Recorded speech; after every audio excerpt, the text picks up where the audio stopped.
네, CBS 라디오 박종현 판승부 2부 문을 열었습니다. 한판 브리핑 김수민 평론가와 함께하겠습니다. 어서 오십시오. 네, 반갑습니다.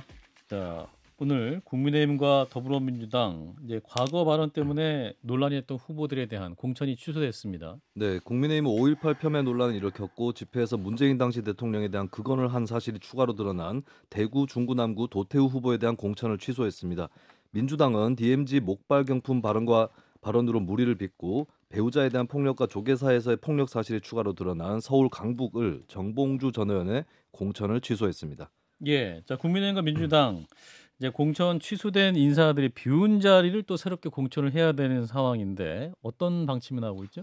네, 더불어민주당 지도부는 전략 공천 방안을 검토하겠다고 밝혔습니다. 민주당 박성준 대변인은 CBS 라디오 김현정의 뉴스쇼에 출연해 경선 과정에서 있었던 문제하고는 다르다면서 차점 낙천자인 박용진 의원이 아닌 제3의 인물을 추천하는 것이 합당하다는 입장을 피력했습니다. 당 일각에선 전략 공천 대상으로 한민수 대변인과 조상호 변호사 등이 거론되고 있고요. 예. 이에 박용진 의원 측은 경선에 대한 재심이 요청된 상태이므로 아직 경선이 끝나지 않았다면서 반발했습니다. 그리고 한편 민주당 전략공천위원장인 안규백 의원이 중앙일보와 인터뷰에서 대승적인 차원에서 박용진 의원을 포용할 가능성을 놓고 검토해볼 필요가 있다라고 언급을 해서 아직까지 이 문제는 미지수로 남아있는 것 같습니다. 그리고 한편 국민의힘은 대구, 중구, 남구 지역에 기존 예비 후보 대신에 새로운 인물로 채우는 방안을 검토하고 있습니다. 예. 자, 여야 모두 이제 총선이 임박하면서 어떠한 논란 있는 후보들에 대해서는 또 문제가 되면 발빠르게 정리하는 또 그런 상황인 것 같은데요. 자, 진 교수님부터 말씀 주시죠. 대한민국에서요. 도태우하고 정봉주를 진심으로 응원한 사람들은 서로인 것 같거든요. 도태우 씨는 정말로 정봉주 씨를 응원했을 거고 정봉주 씨는 정말로 도태우 씨를 응원했을 거고 왜냐하면 둘이서 운명 공동체예요. 하나가 계속 가면 나머지 하나도 자동적으로 가는 거고 하나가 낙마하면 자동 낙마되는 건데 아니나 다를까 먼저 도태우 국힘에서 도태우 후보를 날렸지 않습니까? 그러니까 10분도 채 걸렸을까 말까 바로 민주당에서 이제 정봉주를 낙천시킨 거죠. 그래서 뭐 잘한 거라고 저는 생각을 하고요. 앞으로도 지금 몇몇 더 낙마하셔야 할 분들이 있거든요. 지금 이제 떨고 있는 분도 좀 계시겠죠. 두 분이 네. 낙마해서. 근데 분위기 볼 거 없이 바로 잘라야 되는 게 왜냐하면 보통 언론에서 또는 상대 당에서 또는 그의 정적 반대자들이 이 문제를 제기할 때 예. 한꺼번에 다 던지지도 않아요. 하나 나오고 잠잠할 때쯤 또 하나 던지고 살라미 전술이거든요. 계속 나올 겁니다. 그러니까 그 분위기 살피다가는 결국 민심만 잃으니까 민주당이든 국민의힘이든 빨리 문제가 되는 후보는 그런 발언을 하는 거는 그것이 말 실수가 아니거든요. 상당 부분 오랜 삶과 그 생활과 철학에서 나오는 그런 실수들이에요. 예. 그러니까 빨리 정리하는 게 좋습니다. 어제도 얘기가 나와서 사실은 뭐 어떤 하나의 기준을 세운다는 입장에서 예. 공천 취소를 다 하는 게 맞지 않겠냐라고 생각했는데 일부 이제 공천 취소가 됐잖아요. 예. 근데 상당히 전 중요한 것 같아요. 그러니까 자꾸 뭐 여러 가지 환경, 사회적 구조 문제 때문에 강성 발언, 자극적인 말들이 더 힘을 얻고 있는 때 이제 선거에 임박해서 중도층의 표심을 잡아야 하니까 어떻게 하면 뭐 좀 밀려서 공천 취소를 할 수도 있는데 자꾸 이런 분위기를 보여줘야 앞으로 국회 22대 국회에 들어오는 분들도 조심할 거 아닙니까? 그래서 그런 거는 좀 더 과하게 하는 것도 맞다고 봅니다. 예. 그런데 또 오늘도 좀 계속 논란이 나오고 있는데 일단 그 민주당 이재명 대표의 기자회견 내용도 좀 문제가 됐죠. 네, 어제 오후에 이재명 대표가 세종시 세종 전통시장 주차장에서 기자회견을 열었는데요. 이 자리에서 이 대표는 윤석열 정부가 정치를 잘했다, 살만하다 생각하면 2번을 찍든지 집에서 쉬셔라라고 말했습니다. 예. 그러면서 집에서 쉬는 것도 2번을 찍는 것과 같다. 1번을 안 찍으면 2번이란 취지로 말을 했고요.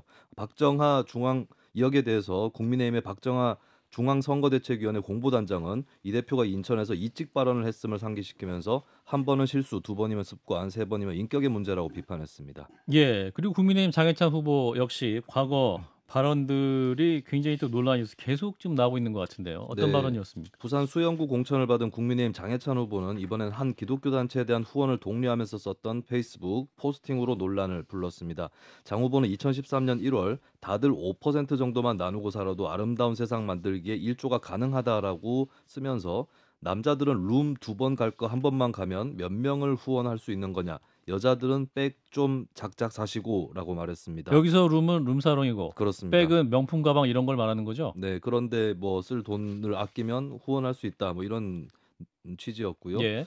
이럼으로써 이제 장 후보는 지난 일주일 정도 동안에 소위 난교 발언, 서울 시민과 부산 시민에 대한 비하 논란, 대학생 책값 폄훼 발언 등등이 잇따라 문제가 됐습니다. 예. 자, 오늘 이제 장해찬 후보는 이제 사과 입장을 밝혔습니다. 세상 모르던 시절 어린 발언에 상처 입은 분들에게 진심으로 고개 숙여 사과드린다라는 입장인데, 또 민주당 양문석 후보 발언도 논란입니다. 과거 칼럼에서 노무현 전 대통령에 대한 또 발언이 또 부적절하다라는 지적이 나오고 있군요. 네, 안산갑 경선을 통과한 민주당 양문석 후보는 2008년 인터넷 매체 미디어스에 쓴 이명박과 노무현은 유사 불량품이라는 제목의 칼럼으로 논란이 됐습니다. 예. 이 글에서 양 후보는 국민 60~70%가 반대한 한미 FTA를 밀어붙인 노무현 전 대통령은 불량품이라고 썼고요. 그리고 노 전 대통령이 당시 퇴임 직후에 환경과 관련된 시민운동을 한 것을 두고도 맹 비판했습니다. 새만금 사업 등을 상기시키면서 환경의 구조적인 측면은 작사를 내놓고 환경운동을 쓰레기 치우는 일로 등치시켰다. 낙향한 대통령으로서의 우아함을 즐기는 노무현 씨에 대해서 참으로 역겨움을 느끼지 않을 수 없다. 이렇게 주장을 했습니다. 양문석 민주당 후보의 발언 내용인 거죠? 2008년? 네, 2008년에 쓴 칼럼 내용입니다. 예. 자, 총선이 가까우고 있는데 국민을 위한 정책은 무엇인가 이런 것을 좀 전해드려야 되는데 막말 레이스를 좀 전달하는 제 입장에서 참 곤혹스럽습니다. 친 교수님부터. 이재명 대표는 한 번 실수를 했다가 사과를 했잖아요. 그런데 그 실수를 또 반복을 하네요. 이게 문제가 뭐냐면 지금 적과 알을 구별하는 거잖아요. 1번, 2번. 그렇죠? 2번은 적이고 1번은 우군이고. 그다음에 투표 안 하는 사람도 적군 간주하겠다. 이런 얘기거든요. 칼 슈미트라는 나치 법학자가 있습니다. 이 사람 정치를 뭐라냐면 정치라는 원래 적과 알을 가르는 행위다라고 얘기를 했거든요. 예. 이거 사실 자유주의 정치관하고는 굉장히 다른 겁니다. 전체주의고 집단주의적인 이런 사고 방식이거든요. 리버럴리스트로서의 발언은 그 한동훈 비대위원장이 아주 제대로 했는데 나는 1번을 찍든 2번을 찍든 다들 투표장에 나가라고 하실 거다. 그 말이 맞거든요. 그게 정치적으로 올바른 거죠. 그래서 저는 대표가 돼가지고 이런 발언하는 것이 지금 민주당이 지금 처해 있는 상태의 심각성을 좀 보여준다고 믿고요. 장해찬 후보는 이게 한두 번이 아니고 계속 나올 겁니다. 아마도 이거는 그래서 빨리 잘라야 되는 거 같고 양문석 후보 같은 경우는 사실 할 수도 있는 비판이라고 봐요. 왜냐하면 한미 FTA는 물론 이제 한미 FTA 뭐 찬성하고 반대할 수 있는 거 아닙니까? 정책적인 부분에 그렇죠. 대한 정책적인 부분이고 그다음에 환경운동을 뭐 쓰레기 치우는 일로 한 거 이렇게 비판할 수도 있다고 봅니다. 다만 이제 표현이 너무 거칠죠. 유사 불량품이라든지 전직 대통령에 대해서. 그다음에 참으로 역겹다라고 감정을 표현하고 이런 건 과도한 거고. 그래서 전반적으로 비판 자체는 문제가 없는데 과도한 표현과 감정 표현이 들어가 있는 거고 특히 이제 민주당 지지층 내에서 노무현 대통령을 존경하는 분들이 있지 않습니까? 예. 이분들이 듣기에 굉장히 거북하게 들릴 수밖에 없죠. 이재명 대표 발언은 이제 기존에 사과했던 발언은 멸칭으로 됐잖아요. 그러니까 국민의힘을 뽑은 사람들을 번호와 숫자와 함께 얘기하면서 멸칭으로 얘기했기 때문에 그 부분에 사과했던 것으로 보이고요. 이번도 잘했다고는 절대 볼 수 없지만 좀 부적절하게 봅니다. 앞서 말씀하신 것처럼 뭐 가르는 것도 있고 무엇보다도 근데 이제 멸칭이나 이렇게 볼 수는 저는 그런 표현은 좀 다르다고 보고 대신 이제 우리 안 찍을 거면 집에서 쉬셔라. 이거는 국민들의 참정권. 선관위가 맨날 얘기하는 게 이제 공익광고하면 투표하라 아닙니까? 예. 근데 이제 제1야당 더구나 그 발언이 대표가 정색하면서 했던 발언인가? 아니면 뭐 어떤 발언? 그 뭐 나오지 말고 뭐 집에서 쉬어라. 유세 중에 한 유세 중에 한 예. 말이죠. 뭐 이제 웃으면서 했던 발언인가? 아니면 뭐 좀 정색하면서 했던 그 정색을 말은 하면서 했죠. 예, 약간 제대로. 뭐 웃으면서보다 정색까지는 아닌데 예. 그래도 그냥 알겠습니다. 한 얘기죠. 근데 예. 이런 건 부적절하죠. 음. 우리 안 찍어도 투표해라 또는 아예 이런 말을 안 해도 되는데 부적절하고 장해찬 후보는 저는 어렸을 때 장해찬 후보 말대로 페이스북 같은데 그런 글을 쓸 수 있다고 봅니다. 사실은. 근데 좀 표현들이 그 전에 나왔던 특히 표현들 이런 표현도 거칠고 그렇지만 공적인 자리에 없었고 예. 할 수도 있다고 봅니다. 그런데 거기에 대해서 본인이 사과하고 근데 문제는 뭐냐면 장해찬 후보가 그 뒤에도 과격한 표현 상대에 대한 정말 야멸찬 공격에 선봉에 섰었거든요. 과거에 이제 이준석 대표가 탈당하기 전에 이준석 대표랑 가장 강한 표현으로 부딪혀 왔습니다. 예. 그러면 과연 정말 11, 2년 전에 했던 정말 치기 어린 표현에 그치기만 했을까? 어떤 그 습관들은 남아있지 않나라는 그러니까 격한 표현들 생각을 좀 듭니다. 그죠. 이런 거 제일 위험한 사고 방식이거든요. 집에서 쉬는 것도 2번을 찍는 것이다. 아니 국힘 싫고 민주당 싫은 사람은 집에서 쉴 수도 있는 거잖아요. 그 사람이 국힘 찍는 거 아니거든요. 그다음에 1번 안 찍으면 2번이다. 1번 안 찍는 사람도 3번도 찍고 4번도 찍을 수 있는 건데 그건 다 제날 적으로 간주하겠다. 이런 사고 방식이 저는 굉장히 위험하다고 봐요. 이건 뭐 지지층 결집을 위해서 뭐 잘했다고 볼 수는 없지만 저는 범위 있는 안에 있는 편이라고 보는데 안 찍을 거면 집에서 쉬셔라. 요건 부적절하죠. 예, 자, 다음 이슈. 자, 대통령실 인사도 좀 발언들 무리일으키고 있습니다. 저희가 오프닝에도 말씀드렸습니다만 황상무 시민사회수석 MBC 기자에게 잘 들어라 하면서 과거에 있었던 기자 피습 사건을 말을 해서 또 지금 파장이 크네요. 네, 대통령실 황상무 시민사회 수석은 어제 출입 기자들과 식사 자리를 가졌다고 하는데요. 이 내용을 MBC가 처음에 보도를 했습니다. 예. 여러 현안을 언급한 끝에 자신의 군대 시절 이야기를 하던 황 수석은 MBC는 잘 들어라고 말한 다음에 내가 정보사를 나왔는데 1988년에 경제신문 기자가 압구정 현대 아파트에서 허벅지에 칼 2방이 찔렸다라고 말했습니다. 예. 이 사건은 괴한들이 일으킨 것으로 피습당한 기자는 당시 크게 다쳤었는데요. 이 발언은 언론에 대한 협박으로 읽히는 대목입니다. 황 수석은 이 자리에서 5.18 민주화 운동과 관련해서도 계속 해산시켜도 하룻밤 사이에 4-5번이나 다시 뭉쳤는데 훈련받은 누군가 있지 않고서야 일반 시민이 그렇게 조직될 수 없다라고 말했습니다. 이에 대해서 음모론에 증거가 없으면 주장하면 안 된다고 마무리를 하긴 했지만 중간에 배우가 있다고 의심이 생길 수는 있지라고 말한 것으로 보도됐습니다. 배우라면 어떤 걸 창정하고 말한 겁니까?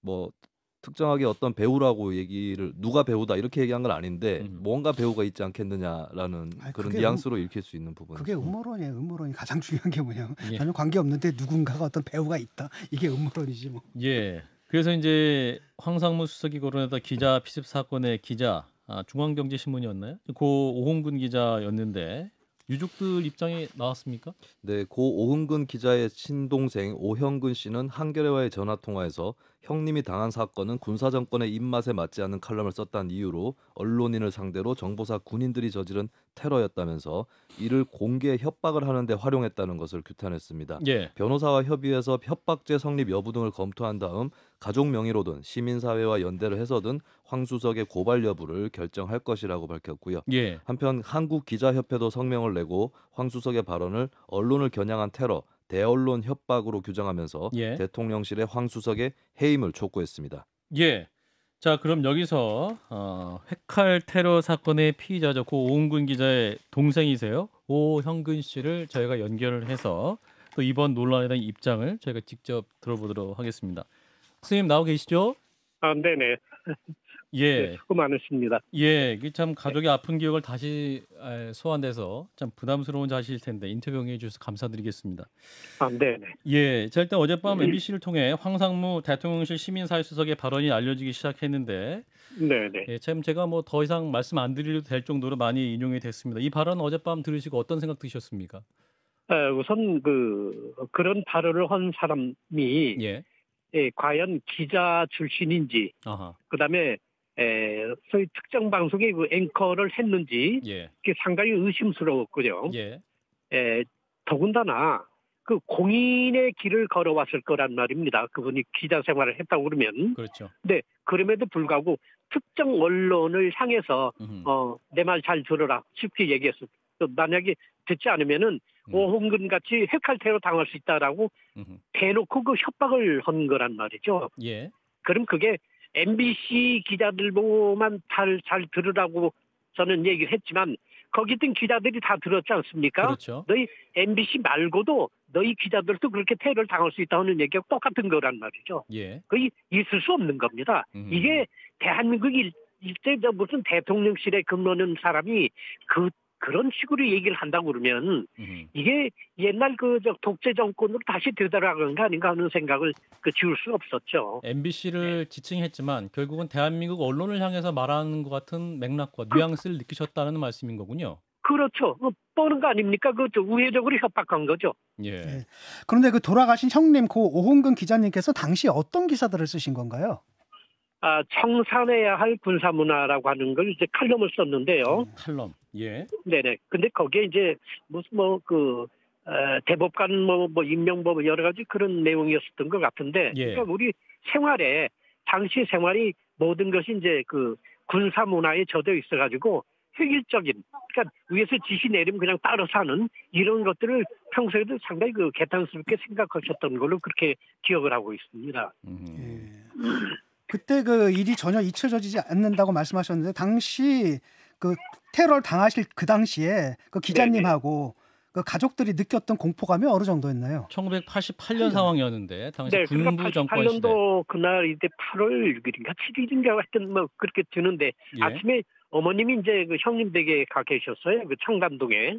그다음에 이제 그 아침에 전화가 왔는데 그냥 어머님이 그냥 그 뭐 아주 굉장히 흥분없어가지고 자지러지는 우리 전라도 사투리로 하면 자지러진다고 그러는데 네. 예. 그 너희 형이 이렇게 좀 칼을 맞아가지고 난리가 났다. 그러니까 이제 깜짝 놀랐죠. 그래가지고 뭐 전화 끊자마자 그냥 바로 이제 서울로 이제 쫓아 올라가고 그랬었죠. 아하. 네. 당시에 그 피해를 입으셨던 형님이 가족들에게 뭐라고 말씀하셨습니까? 우리 동생께도 좀 말씀하셨던 게 기억이 여전히 나시고 생생하셨을 것 같은데.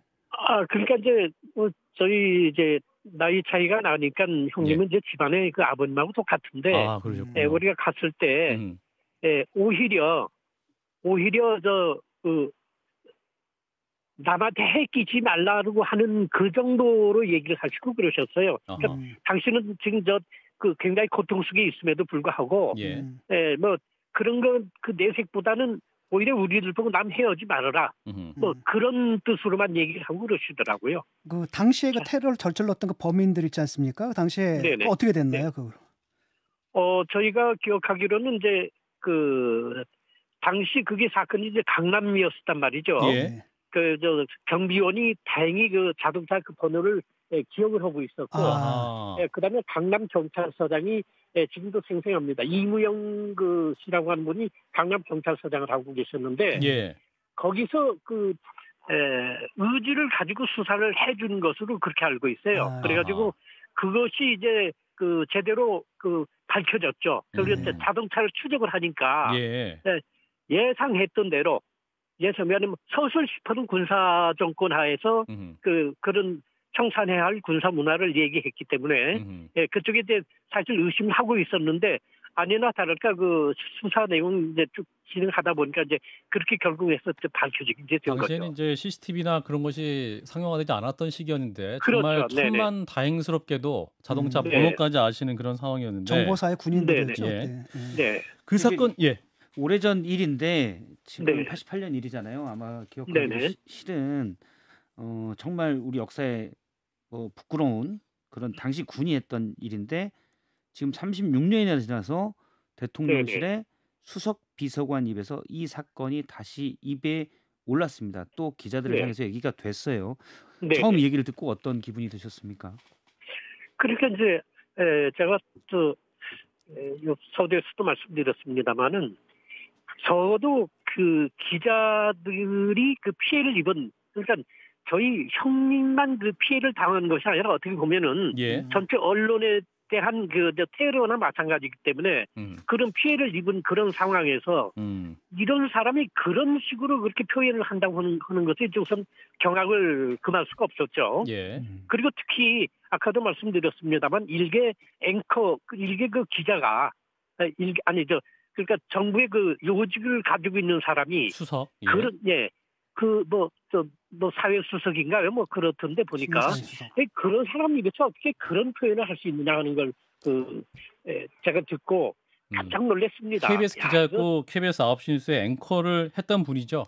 그런 분이 이제 이런 말을 했다는 것에 경악을 금치 못하겠다 이런 말씀하시는 거예요? 그렇습니다. 왜냐하면 이건 일반인들도 그렇게 표현을 하지 않을 겁니다. 아마. 이건 수준 이하고요. 과연 저 사람이 제 정신인가 하는 생각을 이제 갖게 된 것이죠. 오늘 가족분들이 의심할 수밖에 없어요. 오늘 가족분들이 모여서 긴급하게 이번 사안을 두고 논의하셨다고 하지 않습니까? 그 논의 결과 그 황상무 시민사회수석한테 뭐 어떤 요구를 하고 싶으십니까? 그러니까 저희 그 형제들은 이제 그런 생각이죠. 우선 이런 사람은 대한민국에 존재할 필요가 없지 않느냐 하는 것까지 이제 얘기가 됐고 대통령은 뭐 좌우고면 하지 말고 뭐 좌우 따질 것 없이 그냥 바로 쉽게 얘기해서 사직시켜버려야 된다. 사직시켜라. 그냥 해임시켜버려야 되는 것이죠. 그런 내용으로 그 뜻을 놓고 그다음에 혹시 시민사회나 어느 단체하고 연결이 될 수 있으면은 법적 대응도 불사하겠다 하는 것으로 그렇게 결론을 맺었습니다.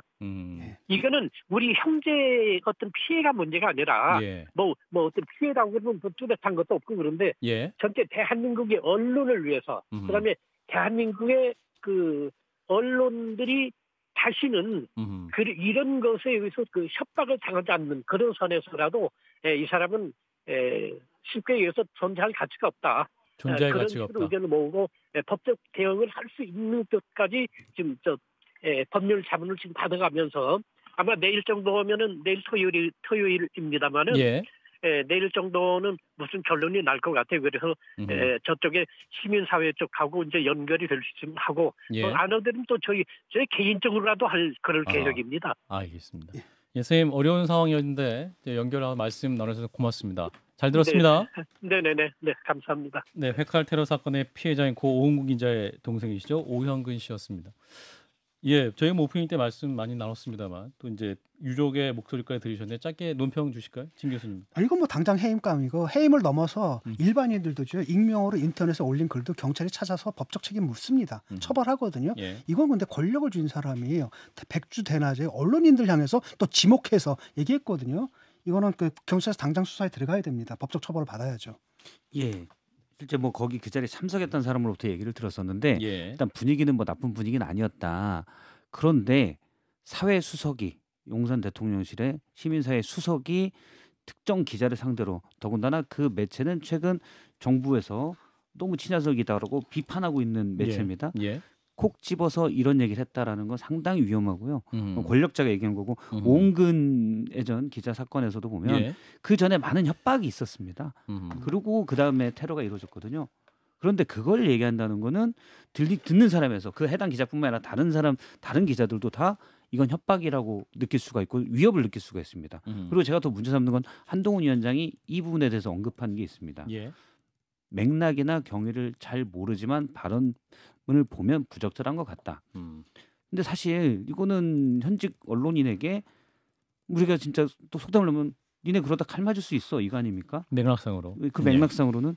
근데 이런 표현을 들었는데 여당의 비대위원장이 이거 맥락과 경위를 잘 모르면 안 되는 거예요. 예. 더구나 지금 선거 기간이기도 하고 예. 당연히 알아보고 조치를 취해야 됩니다. 아직 대통령실의 입장이 없는데 입장을 내야 되지요. 예, 김수인 평론가 지금 여러 여야 간의 막말 논란 또 이번 황상무 수석에까지 전해주셨는데 이번 총선에 어떻게 작용할지 좀 판단해 주시면. 판단하기 다소 어려웠던 부분은 예.